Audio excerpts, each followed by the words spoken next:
있는데 처음 들어봐요. 저도 전쟁 찬송. 네. 자주 오셔서 특송 좀 해주시기 바랍니다. 자매님 수고하셨습니다.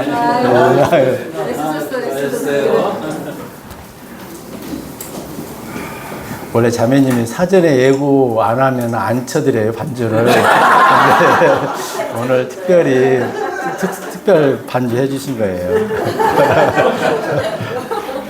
감사합니다. 오늘 드디어 그 일곱 교회 마지막 중에 라우디케아 교회, 제가 요한계시록 3장 14, 15, 16절 읽고 기도하고 시작하겠습니다. 요한계시록 3장 14, 15, 16절입니다. 다음으로 라우디케아인들의 교회에 천사에게 기록하라. 아멘이요 신실하고 진실한 증인이며 하나님의 창조의 시작이 이런 것들을 말하노라. 내가 너의 행위들을 아노니 내가 차갑지도 않고 뜨겁지도 않은 것이라. 나는 내가 차갑거나 뜨겁기를 바라노라. 그렇다면 내가 그토록 미지근하여 차갑지도 않고 뜨겁지도 않은 까닭에 나는 나의 입에서 너를 토해내겠노라. 아멘. 아버지 하나님, 감사를 드립니다. 저희는 이 마지막 때를 살고 있음을 성경을 통해서 배우고 알게 됩니다. 주님, 라우디케아 교회를 통하여 우리가 처해 있는 현재 이 교회의 모습들이 얼마나 주님으로부터 멀어져 있는지 잘 깨달을 수 있도록 도와주시옵소서. 또한 우리가 이 마지막 때에 말씀에 순종하고 말씀에 준행함으로 우리의 삶이 깨어있는 또 뜨거운 믿음의 그런 신앙을 가지고 살 수 있도록 도와주시옵소서. 이 땅이 나날이 식어가고 있고 복음에서 멀어져 가고 있고 하나님을 알려고도 하지 않고 알고자 하지도 않는 이 때에 저희는 살고 있습니다. 저희가 세상에 동화되지 않도록 도와주셔서 오직 깨어있는 믿음 가운데 주님을 찬양하며 주님께 영광을 돌리며 살 수 있도록 저에게 힘을 주시옵소서. 모든 것 감사드리며 우리 주 예수 그리스도 이름으로 기도하였습니다. 아멘. 우리가 라우디케아 이 교회를 통해서 마지막 때를 살고 있는 우리의 믿음을 좀 점검해 보기를 원합니다. 교회 시대를 정리하면서 그 요한계시록의 특징 몇 가지만 좀 리뷰를 하고 이렇게 진행하도록 하겠습니다. 그 요한계시록을 보면은 제가 처음에 좀 말씀을 드렸던 것 같은데요. 믿음이 거의 언급되지 않는 책이기도 합니다. 요한계시록은 불신자들을 위한 그런 복음의 내용의 책이 아니라는 것이죠. 이게 지금까지 창세기에서 유다서, 요한계시록 이전까지는 어쨌든 불신자들을 위한 복음과 믿음에 대한 언급이 참 많이 있습니다. 그런데 요한계시록은 구원받은 성도들, 즉 믿는 신자들의 행위와 행함에 대해서 강조하는 책입니다. 1장 19절에 보면은 내가 계시록 1장하고 19장이 전체에서 보면은 심판주로 오시는 예수님의 위엄과 두려움의 역할을 주로 묘사하고 있다는 것이죠. 그래서 세상 죄를 제거하시는 어린 양의 그 나약한 모습은 더 이상 보이지 않습니다. 특히 4장 이후에는 교회의 모습이 보이지 않고 19장에 이제 재림 때 예수님 보시면은 이 땅에 심판주로 오시는 정말로 무서운 분으로 이제 묘사되기 시작한다는 것이죠. 그래서 더 이상 죄를 제거하시는 우리를 구원해 주시는 그 은혜의 예수 그리스도, 우리를 용서해 주시는 그 나약한 모습의 어린 양의 모습은 계시록에는 잘 보이지 않는다는 것입니다.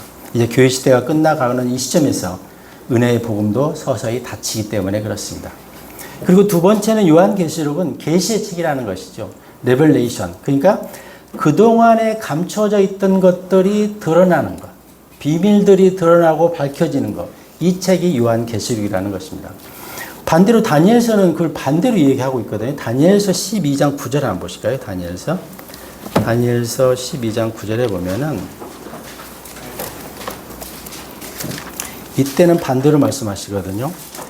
그러자 그분께서 이같이 말씀하셨느니라. 다니엘아, 너의 길을 가라. 이는 그 종말의 때가 오기까지 그 말씀들은 닫혀 있고 봉인되어 있기 때문이라. 그러니까 다니엘서가 기록될 때만 하더라도 이게 닫혀 있고 봉인된 책이라는 것이죠. 그러니까 우리는 어떻게 보면 교회 시대가 시작됨과 동시에 종말론적인 시각이 다가온 거죠, 우리는. 사실은 어떻게 보면 교회 시대가 시작되면서 동시에 마지막 때를 우리는 살고 있는 거라는 거죠. 그런데 우리가 이제 교회, 일곱 교회를 쭉 순차적으로 이렇게 배우면서 그게 하나의 시대를 보여주고 있다고 그랬잖아요. 그런데 라오디케아 교회의 모습은 마지막 때의 교회의 모습이거든요. 그럼 지금의 이 시대의 모습과 라오디케아 교회의 모습이 너무나 비슷하다는 거죠. 그래서 우리는 정말로 마지막을 살고 있다는 것이죠. 그래서 지금은 닫힌 책이 아니라 열린 책. 그러니까 다니엘서가 기록될 때만 하더라도 요한계시록 기록되기 700년 전에 기록됐거든요. 근데 요한계시록이 AD 한 100년경에 기록되고 그리고 또 교회 시대가 지금 2000년 정도 흘렀잖아요. 그래서 지금은 매우 예수님의 다시 오심이 가까운 때라는 거죠. 22장, 계시록 22장 10절도 한번 보시면요.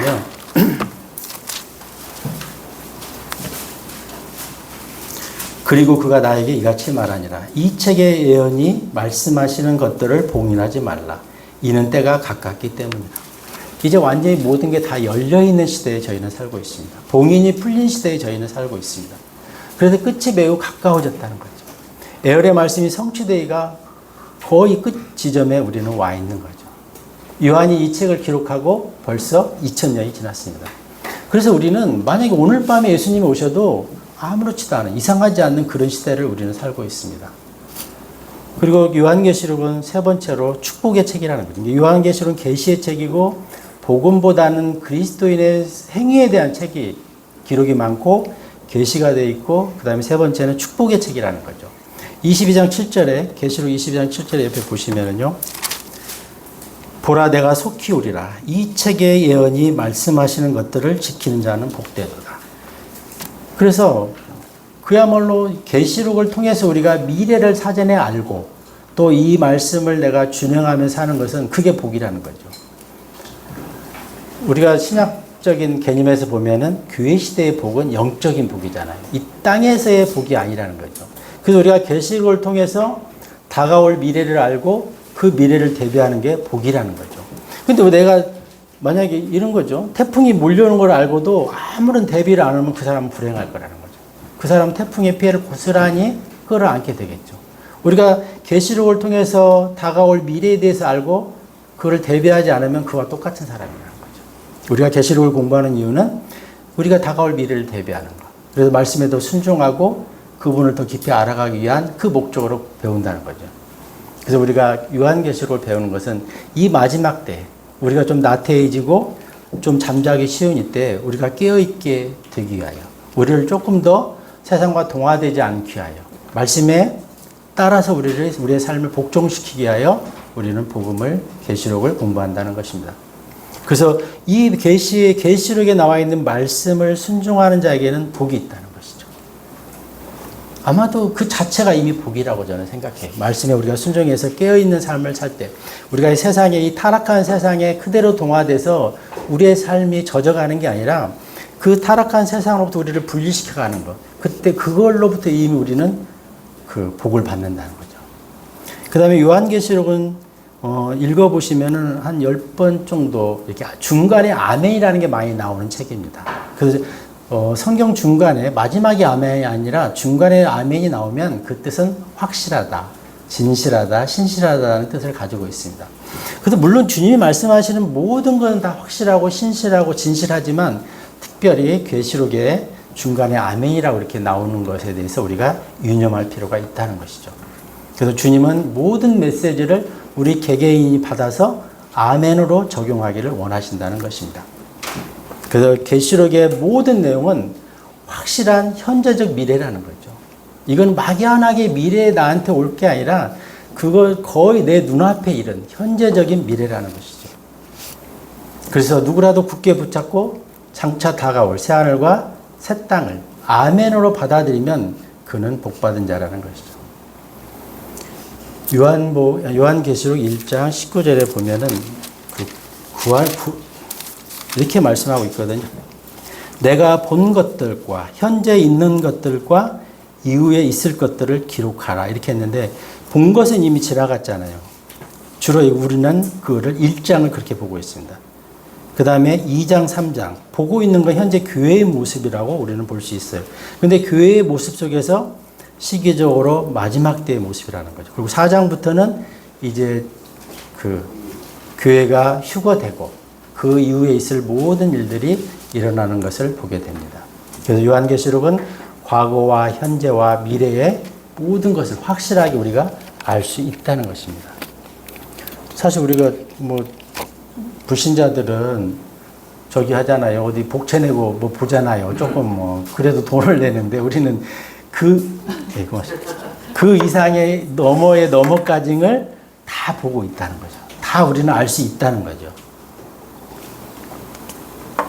그게 복이라고 저는 생각합니다. 우리가 성경을 통해서 그래서 뭐 왕국 얘기 나오고 계시록 얘기 보면은 막 무슨 FS 소설처럼 막 무슨 영화처럼 생각하기 쉽잖아, 일반인들은. 근데 우리에게는 이게 하나하나 해석이 되고 분명한 현재적 미래가 된다는 게 정말 복이라고 저는 생각합니다.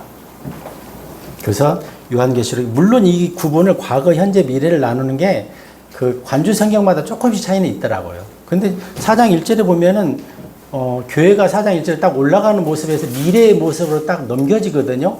저는 그래서 1장은 과거의 일, 2장, 3장 교회의 일은 현재의 얘기, 그리고 4장부터는 우리가 앞으로 경험할 미래의 일이라 이렇게 구분하는 게 좀 편한 것 같아요. 그래서 사도 요한은 특별한 방법으로 4장에 넘어가면은 이제 7년 환란, 천년왕국, 벽고자 심판, 새하늘과 새 땅에 대해서 쭉 이렇게 성경적인 근거들을 가지고 100% 이해하는 것을 우리가 알 수 있습니다. 근데 저는 솔직히 사도 바울도 이 당시에 요한계시록에 대해서 100% 내 것으로 이해하기는 좀 어려웠을 거라고 생각해요. 왜? 이거는 한 번도 경험해보지 않은 것들이잖아요. 그래서 우리도 어떤 면에서는 요한계시록이 구체적으로 계시를 해놨는데 어떤 영역은 상당히 구체화되어 있지 않은 부분이 많아요. 다만 우리가 이거를 합리적으로 유추해서 어느 정도 생각할 수는 있는데 딱 이거다 저거다는 할 수 없어요. 예를 들면은 천년왕국 때 우리가 휴거되었다가 영적인 몸을 입고 이 땅에 내려오는데 그때도 이렇게 공주 진리 침례교회에 모여서 교제할 건지 부부가 같이 사는지 뭐 이런 건 좀 잘 안 나와 있는 것 같아요. 그래서 그런 부분은 어떻게 보면은 중요하지 않기 때문에 하나님께서 어떻게 기록 안 했는지도 모르겠어요. 만약에 하나님이 하시는 역사를 다 기록하면 요한복음 마지막 절에 본 마지막 장에 이 지구에 담을 수 없다고 그랬잖아요. 그러니까 어마어마한 거죠. 그래서 우리가 꼭 알아야 될 것들, 그런 것들 위주로 기록해 놓으셨다 이렇게 생각이 됩니다.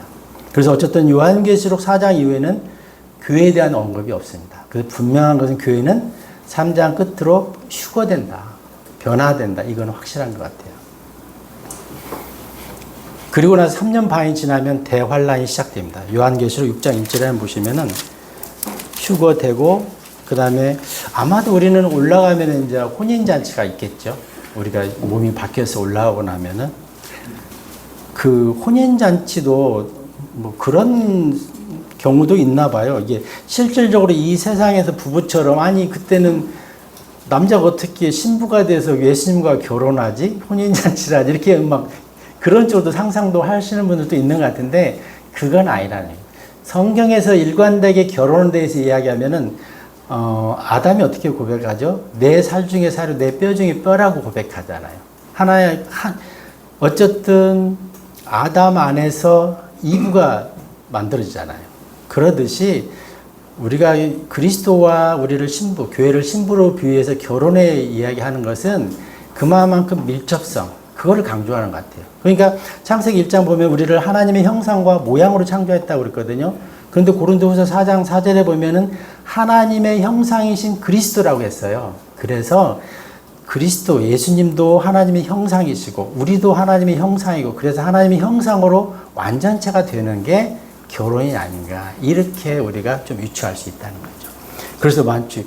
아니 그러면 이게 뭐 동성연애도 아니고 남자 형제들이 교회하는 형제도 많은데 그리스도 어떻게 혼인잔치나 이거 아니에요. 결혼이 창세기 2장에 결혼이라는 제도를 처음에 하나님께서 언급하시는 걸 보면은 하나라는 거죠. 그리스도와 우리가 한 몸이잖아요. 예수님이 머리시고 우리는 지체잖아요. 그런 개념으로 접근해야 된다. 그래서 하나님의 형상을 완전히 회복하는 때라 이렇게 저는 이해하고 있습니다. 그 6장 1절에 보면 그리고 어린 양께서 봉인들 중 하나를 여섰을 때 내가 주시하였는데 마치 천둥의 굉음 같은 것을 내가 들었으니 내 짐승들 중 하나가 말하기를 와서 보라 하니라. 아마 요한은 계속 놀랐을 거예요. 정말 색다른 광경들을 보면서 아마도 깜짝깜짝 놀랐을 것 같아요. 여기 보면은 천둥의 굉음 같은 우리가 볼 때 7 봉인, 7 나팔, 7 호리병의 21가지의 재앙이 이 땅에 내리잖아요.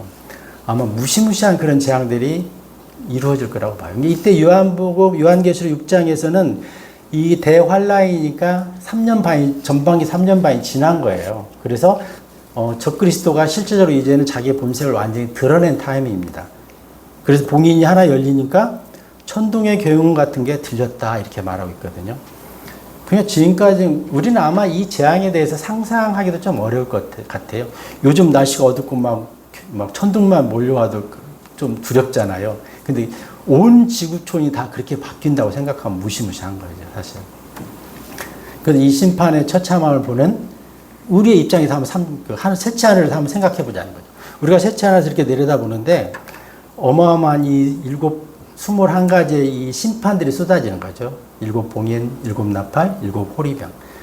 이게 7병, 7 대접이라기도 하고, 이 호리병이라고 하니까 좀, 호리병이라는 게 좀 뭔가 마술적인 느낌이 드는데, 어쨌든 그렇게 번역을 해놨어요. 그래서 첫 번째 드는 우리의 감정은 저는 어떤 안도감일 것 같아요. 와, 저 무시무시한 재앙이 땅에 쏟아지는데, 우리는 구원받고 들림받아서 셋째 하늘에서 지금 어쨌든 그 광경을 볼 거 아니에요. 그랬을 때 내가 구원받은 거에 대한 감사와 안도가 밀려올 거라는 거죠. 그리고 두 번째는 이 땅에 쏟아지는 그 끔찍한 재앙들을 보면서 이 땅에서 고통받아야 하는 그 나의 가족, 친지, 친척, 지인들, 친구들 얼마나 우리 마음속에 안타까움이 있겠냐는 거죠.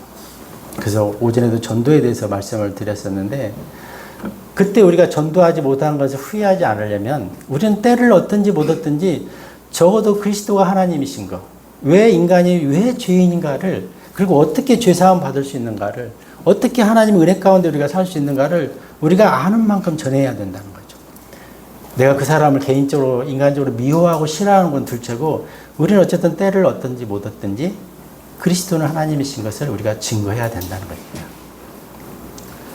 제 친구가요, 그 친구는 복음도 아직 안 들었고 간접적으로만 들었죠. 구원받지 않았어요.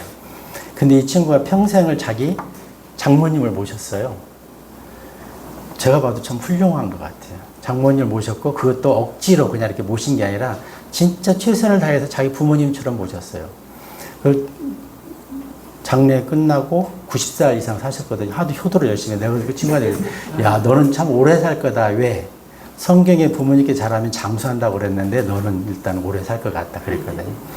근데 3호제 지나고 나서 이렇게 소파에 앉아있는데 갑자기 부인이, 아내가 무릎 꿇고 앉아서 큰절을 하더라는 거예요. 그래서 뭔 일이냐고 했더니 너무 고맙다고.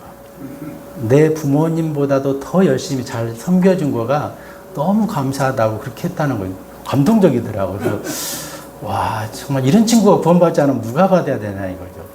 저는 진짜 부족한 게 많은데 얼떨결에 저는 구원받았고 그 친구는 아직 구원을 못 받았어요. 그래서 야, 저는 장모님 아직 살아계시거든요. 다 돌아가시고 장모님만 살아계신데 저는 거기에 100분의 1도 못해요. 야, 그래서 그 아내도 훌륭하지만 내 그 친구가 참 훌륭해 보이더라고요. 그래서 우리 주변에 정말 구원받아야 할 사람이 너무 많다는 거죠. 그런데 그들이 복음을 몰라서 구원받지 못하고 나중에 이 21가지의 재앙 가운데 처해진다고 생각하면은, 그리고 지옥 간다고 생각하면 우리는 정말 안타까움이 너무나 크다는 거죠. 상실감과 안타까움이. 그래서 우리는 정말로 때를 얻든지 못 얻든지 우리가 전할 수 있으면 이 전도인의 삶을 살 수밖에 없다는 거예요. 우리가 어떻게 할 수는 없어요. 어떤 혼에 대해서 우리가 복음은 전할 수 있지만 구원밖에는 우리는 할 수 없는 건 사실인 것 같아요. 그래서 그거에 대해서 낭망할 필요 없이 우리는 때가 되고 기회가 있으면 복음을 전하는 게 우리의 도리라는 거죠. 그래서 이 한편으로는 안도감이 있고 한편으로는 정말로 안타까운 후회 속에서 또 대환란의 3년 반이 지나갈 거라는 거죠. 그리고 나서 계시록 19장 11절에 가시면은요.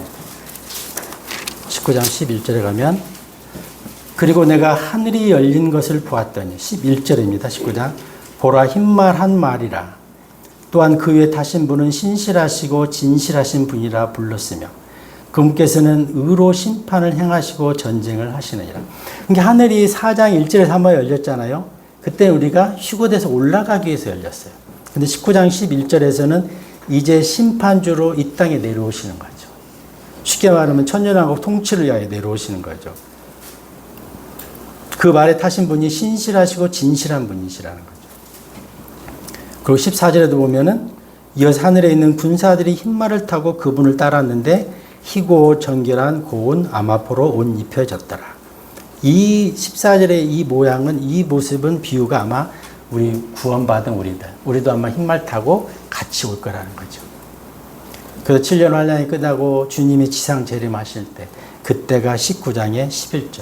이게 하늘문이 열리고 주님이 지상 재림하는 때입니다. 4장 1절은 공중 재림, 휴거되는 때고 19장 11절은 지상 재림하는 때입니다. 그리고 나면 이때부터 1000년 동안 마귀 사탄은 우리가 흔히 알고 있는 무적의 끝이 없는 구렁에 갇히게 되고 이 땅에 1000년 왕국이 시작되는 것이죠. 하늘의 왕국이 시작되는 것입니다. 그리고 이어서 21장 1절 2절에 보면은 그리고 내가 새 하늘과 새 땅을 보았더라. 이는 처음 하늘과 처음 땅이 사라져 버렸고 바다도 더 이상 있지 아니하였기 때문이라. 그런즉 나 요한은 거룩한 도성 곧 하늘에서 하나님께로부터 새 예루살렘이 내려오는 것을 보았는데 그녀의 남편을 위하여 단장된 신부같이 예비되었더라. 이제 영원 세계로 영원한 왕국으로 들어가는 그 탐이라는 거죠. 백보자 심판이 천년왕국 직후에 백보자 심판이 있고 그 후에 우리는 거룩한 도시 새 예루살렘에 있는 하늘에서 새 예루살렘 내려오는 것을 보게 될 거다 이렇게 말하고 있습니다. 그래서 아까 점심시간에도 잠깐 우리 형제님이 예리하게 또 지적을 해주셨는데 그럼 이 새 예루살렘이 어디 있냐 이거죠. 천년왕국 때는. 근데 이제 이게 설이 있어요. 한 두세 가지가 있는데 저는 개인적으로는 어쨌든 공중에서 우리의 거처로서 존재할 거다. 이렇게 천년왕국 때. 그리고 나면 천년왕국 끝나면 내려오는데 이것도 내려온다고만 했지 지상까지 내려오는지 뭐 어디까지 내려오는지는 표현은 안 돼 있어요. 이게 내려오는 건 확실한 것 같아요. 근데 이때는 모든 게 바뀌는 거거든요. 천년왕국 때는 이 지구가 재생되잖아요. 어떻게 보면 회생한다고 할까? 그 상태라면은 영원한 왕국 때는 이게 다 불타 없어지잖아요.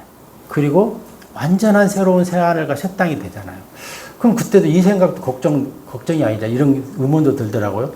이게 불타서 완전히 새 하늘과 새 땅이 될 때 그 짧은 순간에 우리는 어떻게 돼 있지? 어디 잠깐 피해 있나? 이 땅에 뭐 이런 것들. 그래서 이제 전체적으로 보면은 계시를 이렇게 짧게 요약하면 이렇게 앞으로 일어날 일들을 우리가 그려볼 수 있습니다. 그래서 머지 않았어요. 우리가 이 땅에서 수고하고 힘든 이 시간이 결코 멀지 않았다는 거죠. 그래서 조금만 인내하시면 우리는 셋째 하늘의 하늘왕국으로 휴거를 받든지 예수님이 오셔서 휴거를 받든지 아니면 그 전에 뭔가 우리가 변화를 받든지 뭐 그런 역사가 있을 거라고 생각합니다. 그럼 다시 그 7교회로 3장으로 돌아가겠습니다. 3장으로. 그래서 7교회는 현재 이 땅에 존재하는 교회들의 모습이라는 것이죠. 그래서 개개의 교회가 개별적인 교회가 어떤 모습, 어떤 형태를 지니고 있는지는 교회마다 다를 것이라는 거죠. 그래서 우리가 마음이 어려울 수 있어요. 저도 뭐 교회에 소속되어 있고 그렇기 때문에. 근데 교회가 설령 뭐 좀 부족한 면이 있다 하더라도 그것 때문에 시험 들거나 낭망하면 안 될 것 같아요. 그리고 또 하나 우리가 또 잊지 말아야 할 것은 우리는 지역교회 회원이면서 또 하나는 이 우주적 교회 정말로 몸 대신 예수 그리스도의 머리 대신 그분의 각자의 지체로 존재한다는 거죠. 우리는 그래서 우주적 교회의 또 일원이기도 하다는 거죠. 그래서 이 교회에 대한 메시지는 정말 지역교회에 대한 메시지이기도 하면서 우리 개개인에 대한 메시지일 수 있어요. 그래서 우리는 더 그것을 크게 인식해야 돼요. 나 개개인이 그리스도 앞에서 하나의 교회의 모습으로서 그리스도의 신부로서 어떻게 내가 현재를 살아가고 있는지 어떻게 그분을 내가 기대하고 사는지 이것들을 어떻게 보여주는가는 개개의 모습이라는 거죠. 그래서 우리가 지역교회에 물론 소속되어 있는 게 중요한데 우리 개개인의 모습도 그 이상으로 중요하다 이렇게 말씀드릴 수 있겠습니다. 7교회 중 사르디스 교회는 주님이 그랬잖아요. 살았으나 죽은 교회라고 굉장히 무서운 질책을 했던 교회입니다. 그런데 라오디게아 교회는 뭐라고 말씀하시는 거니? 토해버리겠다고 그러시죠. 나의 입에서 16절에 보면은 나의 입에서 뒷부분에 너를 토해내겠노라 이렇게 말씀하고 있습니다. 그래서 보통 그 속이 불편해서 토한다 할 때는 영어로 vomit 그러니까 그냥 나도 모르게 속이 불편해 토해지는 거잖아요. 근데 여기서 쓴 영어는 뭐라고 되어 있죠? 여기서는 spew 그러니까 일부러 토해내겠다는 거예요. 내가 어쩔 수 없이 막 이렇게 그냥 저절로 토해지는 게 아니라 내가 의지를 가지고 일부러 토해내겠다는 거예요. 그만큼 부패했다는 거죠. 그래서 심지어 막 어르신들이 화나고 많이 나시면은 내가 너를 호적에서 파고 싶다고 그러듯이 예수님이 지금 그런 심정이라는 거죠. 내가 너를 토해버리겠다. 내가 도저히 너의 그 모습을 보고 있기가 어렵다. 그런 말씀을 하시는 것입니다. 라오디게아 교회를 조금 더 살펴보면요. 라오디게아 교회는 그 골로새서에 보면은 에바브라. 그게 옛날 성경이고 요즘 여기서는 에바프라스가 설립한 교회입니다. 그리고 라오디게아 교회의 문제점이 17절에 잘 나와 있는데요. 제가 한번 읽어보겠습니다. 이는 내가 말하기를 나는 부유하고 소유물들로 융성해졌고 부족한 것이 아무것도 없도다 하면서 내가 비참하고 가련하며 가난하고 눈멀며 헐벗은 것을 모르기 때문이라 이렇게 말하고 있습니다. 자기가 부자라는데 실제로는 헐벗었다는 거죠. 자기가 비참하고 가련한 것을 못 보고 있는 거죠. 이게 눈이 멀은 거죠. 한마디로 말하면. 그래서 17절에 라오디게아 교회의 그 문제점에 대해서 잘 지적하고 있습니다. 그리고 라오디게아 교회는 경제적 상업 중심지였다고 그래요. 그래서 은행업이 발달하고 검은 모직이 발달하고 특히 의학과 안약이 발달한 도시였다고 합니다. 그래서 심지어 로마의 관료들도 이 라오디게아 교회에 이렇게 은행을 거래하고 자기들이 예금하는 그 정도로 그 경제적으로 발달된 그런 도시였습니다. 그래서 라오디게아 교회는 사르디스 교회보다도 더 부유하고 재정적으로 풍요롭던 도시였던 것이죠. 그리고 라오디게아 교회에 대해서 우리가 한번 헬라어적 어원을 살펴보면 라오는 백성, 군중이라는 뜻이고요. 디키아, 정의, 공의라는 의미를 가지고 있습니다. 그래서 말 그대로 군중의 정의, 시민의 권리. 오늘날하고 딱 맞잖아요. 요즘 얼마나 시민의 권리가 높아졌어요. 군중의 다수에 의한 통치가 이루어지고 있잖아요. 그래서 하나님의 뜻보다 사람이 중심이 되고 다수의 의견이 지배하는 교회가 라오디게아 교회 때의 모습이라는 것이죠. 그리고 세상적으로는 부유하였으나 영적으로는 매우 가난한 교회였다는 거죠. 사실 오늘날 세상적으로 보면은 얼마나 부유한 때 지금 감히 제가 여기서 뭐 제 어릴 때 얘기를 하는 건 좀 그런데 정말로 저 어렸을 때는 먹고 사는 문제가 어려웠던 시기였던 것 같아요. 지금은 그런 거 아니잖아요. 지금은 뭘 더 좋은 걸 얼마나 먹을까, 얼마나 누릴까 이런 거에 초점이 맞춰져 있잖아요. 그 모습을 대비해 보면 지금은 너무나 부유한 시대라는 거죠. 그런데 영적으로는 갈수록 우리는 가난해져 가고 있어요. 사실은 초창기에 그 선교사님들이 와서 선교하고 그럴 때만 해도 막 북만 치고 걸어가도 막 그냥 애들이 벌떼처럼 모여서 교회들이 그렇게 됐다고 그래요. 지금 택도 없잖아요. 주일학교 없는 교회가 50% 이상이잖아요. 지금 얼마나 영적으로 가난한 교회, 가난한 모습 속에 우리가 살고 있는지 영어는 유창하게 애들이 정말 어릴 때부터 잘하지만 성경은 모르죠. 하나님도 모르고. 그래서 하나님 없이 인간의 힘으로 살아가는 때가 라오디게아 교회, 마지막 교회의 모습이라는 거죠. 그래서 오늘날도 많은 교회들이 하나님 의지하지 않아요. 하나님을 믿는다 하지만은 사실은 그들이 믿는 건 맨파워와 돈의 힘을 믿는 거죠. 사실 다 할 수 있는데. 그래서 뭐 서울의 대형교회 같은 경우는 막 불법을 저질러 놓고도 우리 교회에 뭐 부장 집사가 아닌 부장 판사가 몇 명이고 무슨 검사가 몇 명, 뭐 그런 걸로 시간 끌어서 다 넘어가잖아요. 그래 교회가 하나님을 자랑하는 때가 아니라 힘 자랑하는 때가 오늘날의 모습이라는 거죠. 그래서 우리는 부정할 수 없어요. 지금의 모습이 마지막 때, 그 마지막 때의 모습을 그대로 보여주고 있는 때가 현재라는 거죠. 그래서 실제로 우리는 아시잖아요. 교회의 머리는 예수님이잖아요. 근데 교회는 예수님 뜻이 우선이 안 되고 사람의 뜻이 우선이 되면은 사실 교회다운 교회는 아닌 거죠, 이미. 사람의 생각이나 사람의 논리가 지배하면 이미 거기에는 예수님이 개입할 여지가 없는 거죠. 이미 그 교회는 하나님과 예수님과 상관없는 교회로 나아가고 있는 거죠. 그래서 예수님이 분명한 개개 교회의 머리가 되어야 되는 거죠. 그래서 지역교회의 머리도 예수님이 되셔야 되고, 우리 개개인, 우리가 구원받은 사람이 다 교회잖아요. 그렇죠? 우리 개개인의 그 머리도 예수님이 되어야 되는 것입니다. 그리고 믿는다 하지만 미지근한 사람들이 너무 많은 때잖아요. 사실 옛날에는 저도 뭐 부끄러워서 그런 말 하기는 어렵지만 수요 예배에도 대다수가 참석했던 때가 있어요. 근데 지금 뭐 수요 예배는 뭐 고사하고 어쨌든. 그리고 오늘날은 옛날에는 제가 생각해도 기본적으로 설교가 40분, 50분 했던 것 같아요. 근데 요즘 교회 설교 30분 넘으면 큰일 나거든요, 사실은. 진짜 그런 시대를 우리는 지금 살고 있습니다. 그래서 사람의 생각이 완전히 교회도 지배해버린 그때를 우리는 살고 있는 것입니다. 그래서 우리가 마지막 때라는 걸 부정할 수가 없어요. 너무나 비슷하기 때문에. 이 도시의 유일한 불편함은 물 부족이 불편했다고 그래요. 그래서 생활용수는 그 북서쪽에 위치한 히에라폴리스에서 이렇게 끌어왔다고 그래요. 이 라오디게아 교회가. 그 다음에 식수는 이렇게 정말로 맑고 차가운 물이 나오는 그 골로새에서 끌어왔다고 그래요. 근데 이제 문제는 이 물을 끌어오면은 그 뭐라고 하죠? 관로라고 해야 되나? 용수를 이렇게 끌어올 때 그게 아무래도 그 태양빛에서 물이 미지근해지는 거죠. 그렇죠? 근데 석회 성분이 있는 물은 특히 문제가 미지근한 상태에서 마시면 굉장히 구토증이 났다고 그래요. 그래서 라오디게아 사람들은 내가 너를 토해버리겠다, 구토하겠다는 이 말에 대해서 환경적으로 잘 이해했다고 그래요. 너희가 미지근해서 내가 너희를 토해버리겠다. 왜? 그들은 실제로 그런 물을 먹고 있었기 때문에. 그 15, 16절에 보면 15절에 내가 너의 행위들을 아노니 내가 차갑지도 않고 뜨겁지도 않은 것이라. 나는 내가 차갑거나 뜨겁기를 바라노라. 그렇다면 내가 그토록 미지근하여 차갑지도 않고 뜨겁지도 않은 까닭에 나는 나의 입에서 너를 토해내겠노라. 이렇게 말씀하고 있습니다. 사실 오늘날도 그렇잖아요. 우리도 뭐 뜨거운 물을 마시고 싶든지 차가운 냉수를 마시든지 둘 중에 하나지 미지근한 물은 좋아하는 사람 없는 것 같아요. 하나님도 마찬가지라는 거예요. 우리가 뜨겁든지 차갑든지 분명하게 너의 태도를 보이는 걸 좋아한다는 거예요.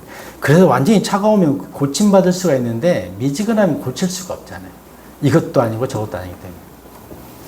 그래서 우리가 잘 아시다시피 엔트로피 증가의 법칙에 의해서 외부에서 에너지가 공급되지 않으면 뜨거운 물은 차가워지고 미지근해지고 시원한 물은 또 약간 뜨거우면서 미지근해진다는 거죠. 그래서 뭔가 외부로부터의 에너지 공급이 필요한 거죠.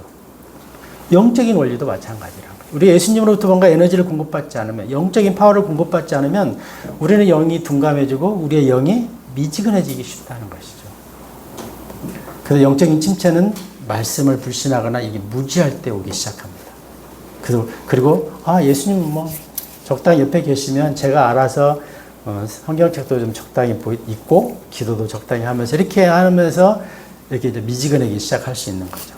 그래서 우리가 예수님 안에서 살지 않으면, 예수님에 의해서 힘을 받지 않으면 우리는 미지근한 신앙인으로 금방 바뀔 수 있다는 것입니다. 요한복음 그 15장에 그 포도나무와 가지에 비유해서 예수님 분명히 말씀하시잖아요. 나는 포도나무, 너희는 가지니 그랬거든요. 가지가 포도나무에 붙어 있지 않으면 열매를 맺을 수 없다는 거죠. 그건 너무나 자연스러운 이치인 것 같아요. 요한복음 16장 33절 한번 찾아볼까요? 요한복음 16장 33절.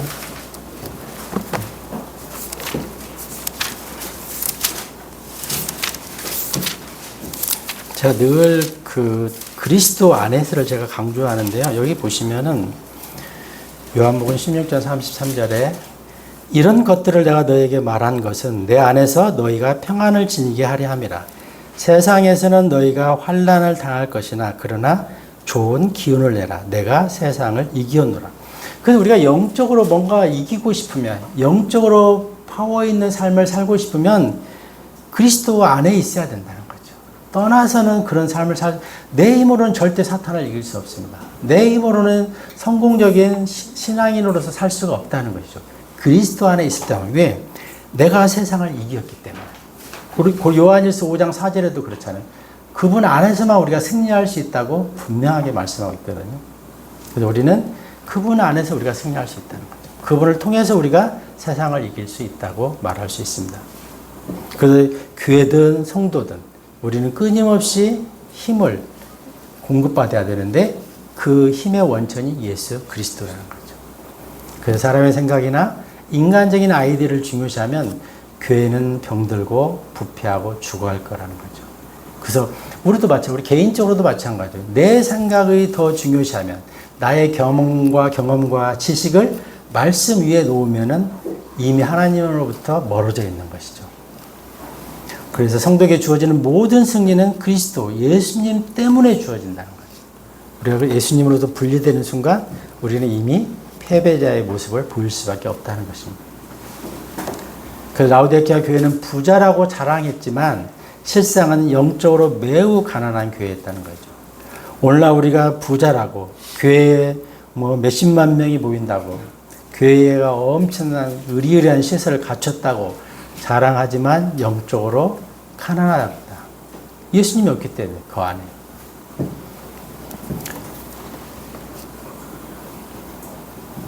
계시록 2장 9절도 한번 보실까요? 계시록 2장 9절.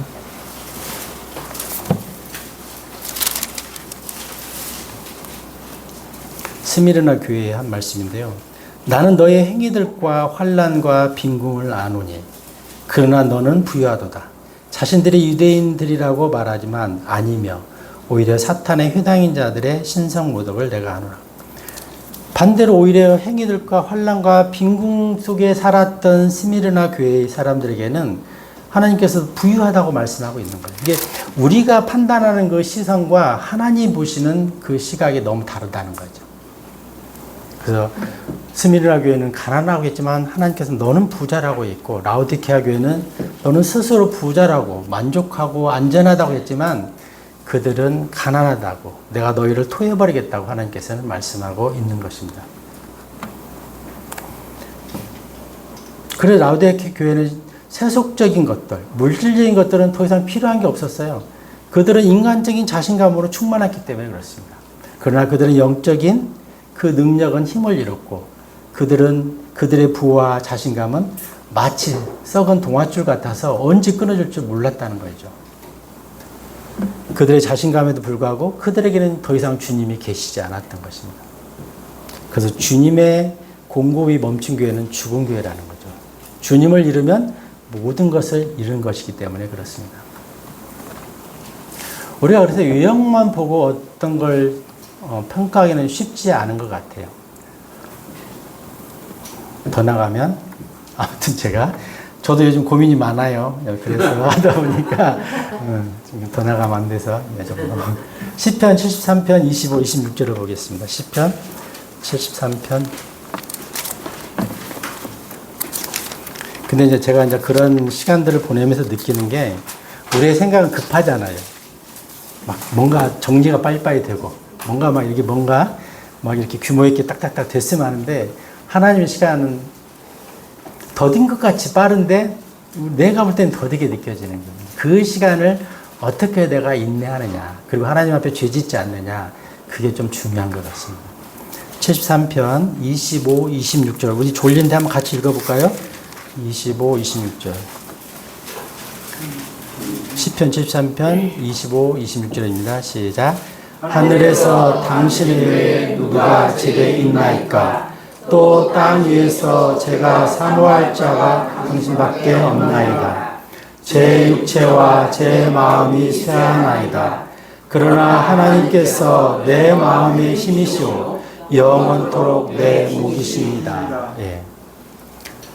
아삽의 이 고백이 시인데요. 아삽은 단순한 시인이 아니었어요. 그는 영적 통찰을 가진 하나님의 선지자였다는 것이죠.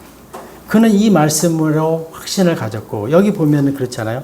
하나님께서 내 마음의 힘이시오. 영원토록 내 목이시라는 거예요. 영원토록 내 목이시라는 거죠. 하늘에서 당신 외에 누가 제게 있나이까. 이 아사베의 시 25, 26편이 우리의 고백이 되기를 기도합니다. 그리고 고린도후서 6장 10절에 보면은 슬퍼하는 것 같으나 그럼에도 늘 크게 기뻐하며 가난한 것 같으나 그럼에도 많은 이들을 부유하게 하고 아무것도 없는 것 같으나 그럼에도 모든 것들을 소유하고 있느니라. 고린도후서 6장 10절 말씀입니다. 바울은 스스로 가난하다고 했지만 그는 아무것도 부러울 게 없는 모든 것을 가진 자라고 자신을 간증하고 있습니다. 우리가 바울과 아삽의 이 간증에 비추어 보건대 라오디케아 교회가 지금 얼마나 하나님으로부터 멀어져 있고 위험한 상황인지 우리는 알 수 있다는 거예요. 우리가 물질의 풍요를 자랑할 때 영적인 것을 볼 수 없다는 것이죠. 물질의 풍요에 취해 있을 때 영적인 가난한 것들에 대해서 체크하지 못한다는 거죠. 그래서 라오디케아 교회는 물질적으로, 세속적으로는 굉장히 화려했지만 그들은 영적으로 굉장히 위험한 때를 살고 있었다는 거죠. 그들은 지극히 세속적인 기준으로, 세상적인 판단으로 자기들을 판단하고 그래서 교만에 빠져 있었다는 거죠. 그래서 이 교회가 인간적인 교만과 생각이 지배하게 되면은 하나님으로부터 멀어지는 것은 시간 문제라는 것입니다. 교회와 성도가 미지근할 때 그럼 어떤 해결책을 우리는 가지고 접근해야 될까요?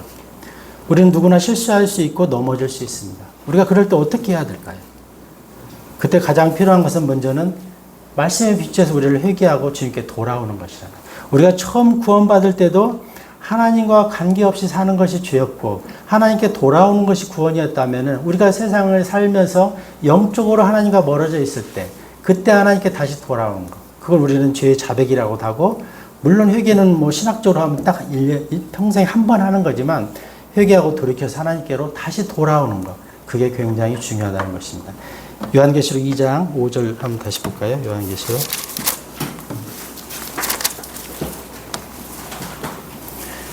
에베소 교회에 하나님께서 처방으로 이렇게 내려줍니다. 2장 5절에 그러므로 내가 어디에서부터 떨어졌는지 기억하고 회개하여 처음 행위들을 하라.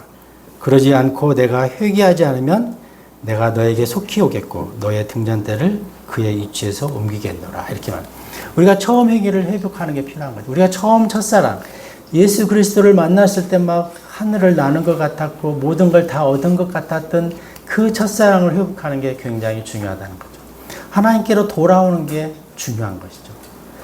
그렇지 않으면 너의 등잔대를 그의 위치에서 옮기겠다 이렇게 말씀하거든요. 사실 우리가 역사적으로 알지만 이 일곱 교회는 이미 다 사라졌잖아요. 근데 더 중요한 것은 우리가 그 사라질 위기에 처해 있는 그 시대를 살고 있다는 것입니다. 3장 17절에 보면은 그럼 어떻게 우리가 대가를 지불하고 하는지 하나하나 살펴보겠습니다. 이는 내가 요한계시록 3장 17절입니다. 이는 내가 말하기를 나는 부유하고 소유물들로 융성해졌고 부족한 것이 아무것도 없도다 하면서 내가 비참하고 가련하며 가난하고 눈멀며 헐벗은 것을 모르기 때문이라. 18절에 내가 너에게 조언하노니 너가 부유하게 되도록 불 속에서 정련된 금을 나에게서 사라. 그리고 내가 옷 입게 되고 너의 벌거벗음의 수치가 나타나지 않도록 흰 의상을 나에게서 사라. 그리고 내가 볼 수 있도록 안약을 너의 두 눈에 바르라. 이렇게 말씀하고 있습니다. 여기서 계속 나오는 게 사라는 거죠. 사서 입어라는 거죠. 그리고 안약을 바르라고 이렇게 말씀하고 있습니다.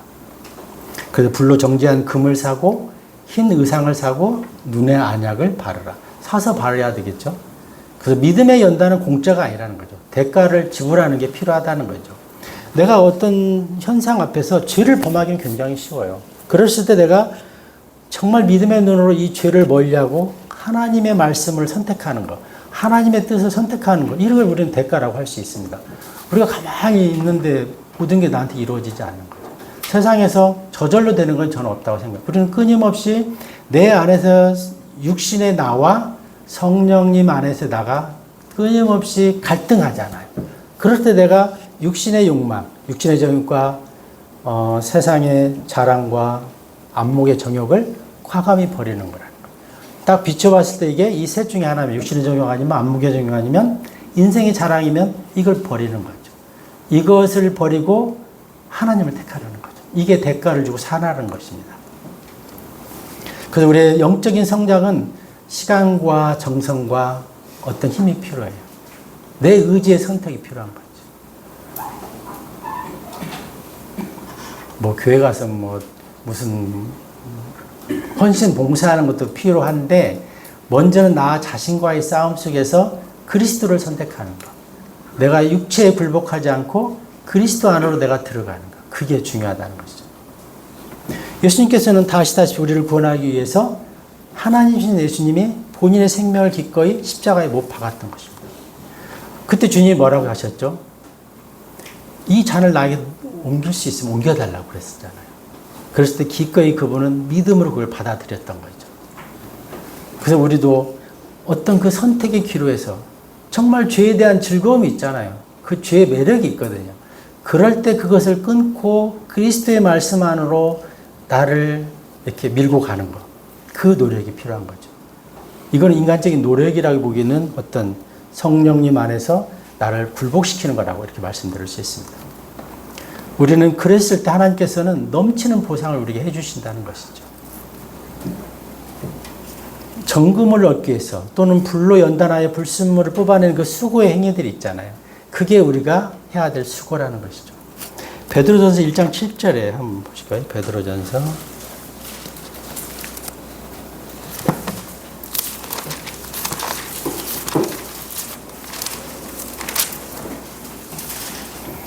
너희의 믿음의 시련이 불로 정련될지라도 사라지는 금의 정련보다 더욱더 귀하여 예수 그리스도께서 나타나실 때 칭찬과 존귀와 영광으로 발견되게 하려 함이라. 믿음의 시련이 있다는 것이죠. 우리가 믿음의 시련이 올 때 인내로 견디라는 것이죠. 그때 우리가 기꺼이 예수님을 선택하고 마치 포도나무에 내 가지가 붙어 있는 것처럼 그분 안에 내가 붙어 있는 것, 그 노력이 필요하다는 거죠. 어떤 직장에서 아니면 내가 그리스도를 택함으로써 불이익을 당하거나 손해를 보거나 뭔가 민망한 일을 당한다 하더라도 내가 그리스도를 믿음으로 택하는 것, 이게 믿음의 시련이라는 것이죠. 내가 만약에 주일날 하나님을 택함으로써 뭔가 경제적 불이익이 온다 하더라도 그것을 택하는 것, 하나님의 뜻 가운데 나를 복종시키는 것, 그게 우리의 믿음의 시련이라는 것이죠. 어떤 세상적으로 계산하면 불이익이나 아픔이나 비아냥이 우리가 견디기 어려울 수 있지만, 그래서 이걸 피하고 싶지만 그걸 기꺼이 인내로 받아들인다는 거죠. 인간관계에서 오는 그 불이익이 있을 수도 있고 어떤 직장에서 올 수도 있고 다양하게 그것은 우리한테 올 수 있습니다. 그렇지만 우리가 그것을 피하고 기꺼이 그 당시에는 마음이 좀 아프고 힘들더라도 그리스도를 택해갈 때 그 안에서 오는 자유와 안식과 평안이 있다는 것입니다. 그러니까 영적인 고난도 피하면 되지 않을 것 같아요. 이 세상에서도 사람들이 쉽게 어떤 열매를 따려고 하면 결코 그 가치 있는 열매를 얻을 수가 없는 것처럼 영적으로도 마찬가지라는 거죠. 우리가 너무 영적으로 쉽게 성숙하고 성장하고 하나님과 쉽게 이렇게 관계를 맺으려고 하는데 대가가 필요한 것이죠. 그래서 우리가 영적인 성장도 성장통이 있고 거기에도 고난과 아픔이 있다는 것이죠. 물론 우리가 내가 뭘 잘못해서 받는 고난하고는 아무 상관이 없어요. 내가 바르게 그리스도 안에서 그리스도인답게 살려고 하는데 오는 그 아픔, 비아냥, 불이익이 있다는 거죠. 이것을 내가 기꺼이 감수하면 하나님께서 훨씬 많은 몇십 배로 갚아주신다는 거죠. 설령 갚아주시지 않는다 하더라도 우리가 이미 구원받고, 저도 오다가 운전하면서 묵상해 보니까 정말 구원받아서 내가 지금 죽어도 들림받아서 새 찬으로 올라간다는 게 너무 큰 감격이고 보상이라는 거죠. 그리고 두 번째는 하나님께서 뭐라고 말씀하시는 거지? 너의 벌거벗은 것을 뭐라고 하지? 흰 의상을 사서 입어라, 이렇게 말씀하고 있습니다. 여기서 벌거벗었다는 것은 죄인의 수치예요. 그래서 흰 의상, 흰 옷은 내가 사서 입어라고 했잖아요. 그래서 이 죄를 버리는 것, 죄를 상징하는 어떤 그런 벌거벗은 모습들을 벗어버리는 것, 굴욕과 패배를 의미하잖아요, 죄라는 게. 그래서 라우디키아 교인들은 빛나는 모직 옷은 입었지만 그들이 죄로 가득했던, 정말 그 옷을 입고 있는 것은 못 보고 있었다는 거죠. 그 빛나는 명품의 아르메스라고 하나요? 뭐 그런 옷이 필요한 게 아니라 깨끗한, 도덕적으로 영적으로 깨끗한 옷을 입는 것, 그게 중요하다는 거죠. 근데 이들은 정말 빛나는 모직은 자랑했지만 그들이 죄 가운데 있는 것, 죄의 옷을 입고 있는 것에 대해서는 관심이 없었다는 거죠. 그래서 그들에게 진짜 필요한 것은 그 명품 옷이 아니라 흰 옷을 입는 것, 죄로부터 자유하는 것, 죄에서 벗어나는 것, 그게 더 중요했다는 거죠. 그래서 그들은 이 벌거벗은 수치, 죄 가운데 살고 있었다는 거죠.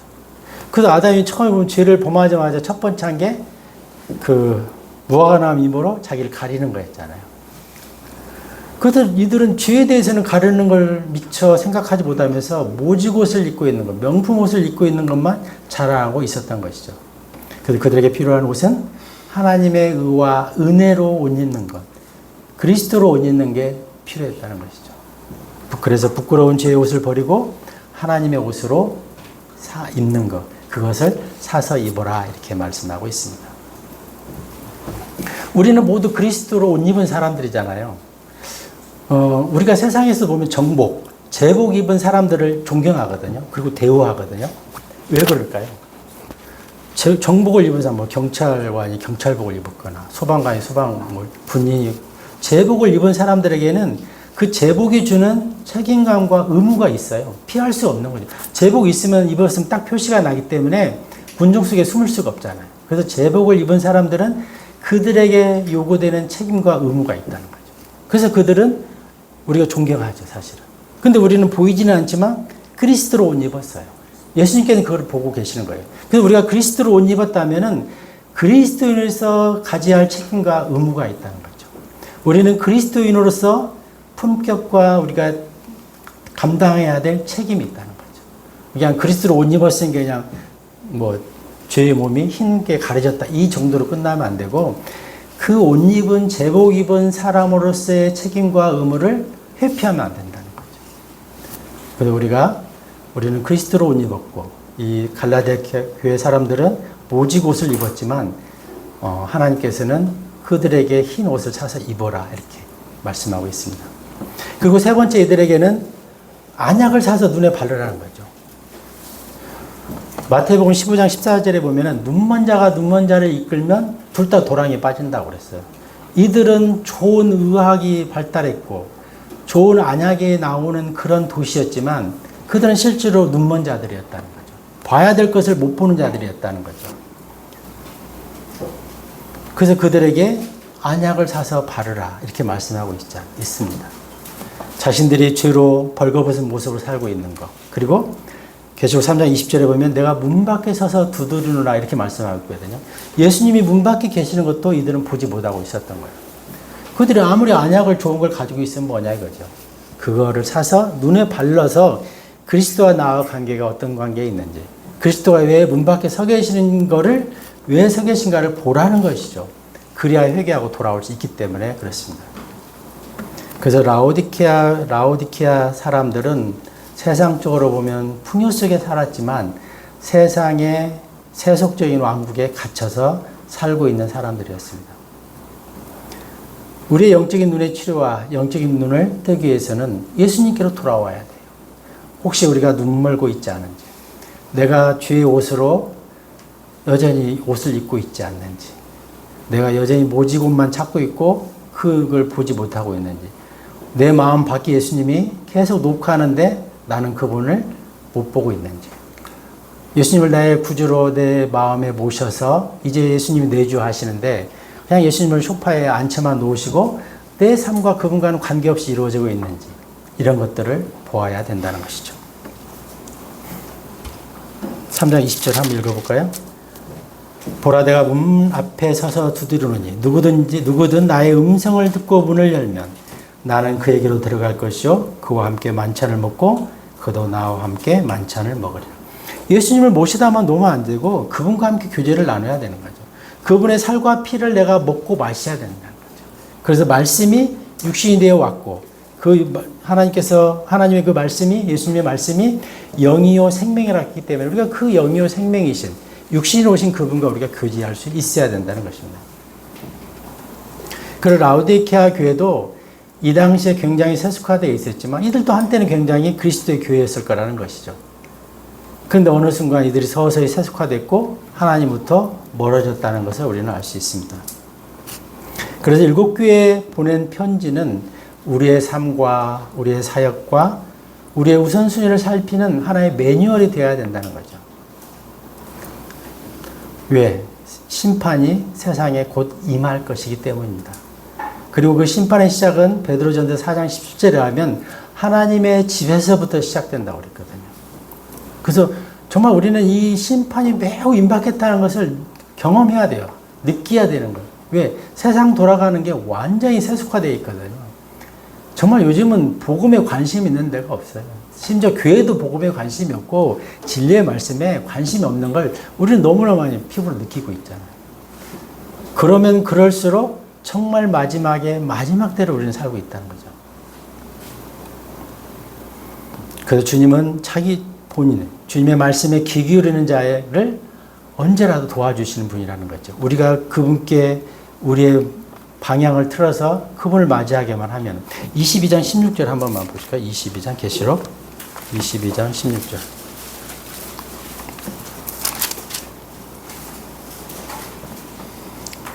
나 예수는 교회들 안에서 너에게 이런 것들을 증언하고자 나의 천사들을 보냈노라. 나는 다윗의 뿌리이자 후예요. 빛나는 새벽별이라. 예수님은 언제도 빛나는 새벽별이고 또 다윗의 뿌리로서 나중에 예루살렘의 시온성에서 온 세상을 통치하실 분이라는 것입니다.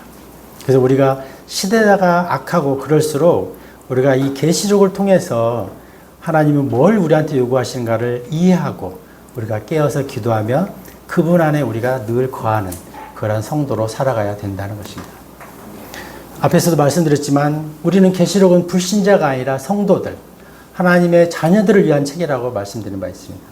그래서 우리가 구원받은 성도로서 계시록이 좀 어려운 책이긴 하지만 하나하나 문자적으로 이렇게 보면서 계시록에서 하나님께서 우리를 어떻게 말씀하고 있고 지금 나의 모습을 어떻게 단둘이 하라고 하는지를 깨달아서 그렇게 살아가야 된다는 거죠. 이 땅은 곧 사라질 것이기 때문에 그렇습니다. 그리고 우리가 계시록을 통해서 깨닫고 인내하며 영적인 긴장감을 가지고 살아가는 게 마지막 때의 교회의 모습이 되어야 한다는 것입니다. 그래서 우리가 구원은 다 아시다시피 100% 은혜로 받습니다. 구원은 어떠한 행위도 요구하지 않습니다. 그래서 알코올 중독자도 구원받을 수 있고 마약 중독자도 구원받을 수 있고 불효자라도 심지어 살인자도 구원은 은혜로 받습니다. 그렇죠? 우리가 에베소 2장 8절 9절에 너희가 그 은혜를 인하여 믿음으로 구원을 받았나니 이렇게 말씀하시잖아요. 근데 10절을 우리가 보시면은 너희는 그리스도의 선한 행위를 위하여 창조됐다 이렇게 말씀합니다. 그래서 우리가 구원받고 새 생명으로 새롭게 되었으면 이제 그리스도의 선한 행위들을 기대하는 거예요. 그리스도께서. 그게 우리가 이거를 저버리면 안 된다는 거죠. 우리가 은혜로 구원받은 것만 강조하지 말고 이제 그리스도인에서 그리스도인답게 사는 것. 앞에서 말씀드렸다시피 그리스도로 옷 입고 사는 자로서의 책임과 감당할 의무를 다하는 것. 이거 매우 중요하다는 것입니다. 왜? 이제 우리는 마지막을 살고 있기 때문에 그렇습니다. 그래서 마지막으로 에베소서 2장 8절 9절 10절을 읽고 예배를 마치도록 하겠습니다. 에베소서 2장 8절 9절 10절입니다.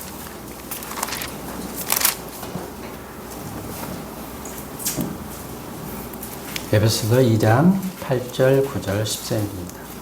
시작. 이는 너희가 은혜로 구원받은 것은 믿음을 통한 것이기 때문이니 이는 너희 자신에게서 나는 것이 아니요 그것은 하나님의 선물이라. 행위에서 난 것이 아니니 아무도 자랑하지 못하게 하려 함이라. 이는 우리가 그리스도 예수 안에서 선한 행위들을 위하여 창조된 그분의 작품이기 때문이라. 그 행위들은 하나님께서 우리가 그것들 가운데서 살아가도록 미리 정하신 것이라. 예, 우리가 에베소서 2장 8절 9절만 강조하는데 이제 우리는 구원받은 성도로서 10절을 꼭 기억하며 살아야 되겠습니다. 한 주간도 주 안에서 승리하시고요. 더위도 잘 이겨내시기 바랍니다. 제가 기도하고 오후 예배를 마치도록 하겠습니다. 아버지 하나님 감사합니다.